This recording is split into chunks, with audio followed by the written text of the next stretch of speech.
মধ্যপ্রাচ্যে আবারও উত্তেজনা তীব্র আকার ধারণ করেছে। তেহরান নতুন করে ইসরায়েলি ও মার্কিন লক্ষ্যবস্তুতে বড় ধরনের হামলা শুরু করেছে। ইরানের রাষ্ট্রীয় গণমাধ্যমের তথ্য অনুযায়ী সংঘাত শুরুর পর এটি তাদের সবচেয়ে শক্তিশালী হামলা।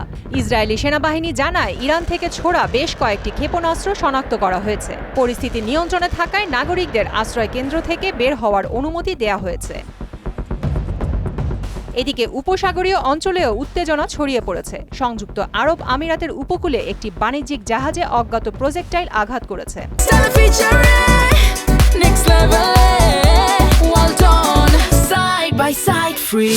কুয়েতে একটি ড্রোন ভূপাতিত এবং সৌদি আরবের সায়বা তেল ক্ষেত্রের দিকে ধেয়ে আসা 5টি ড্রোন ধ্বংস করা হয়েছে।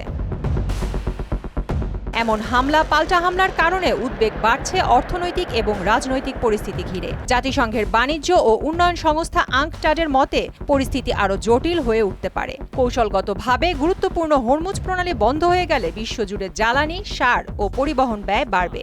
এতে খাবারের দামও ঊর্ধ্বমুখী হবে।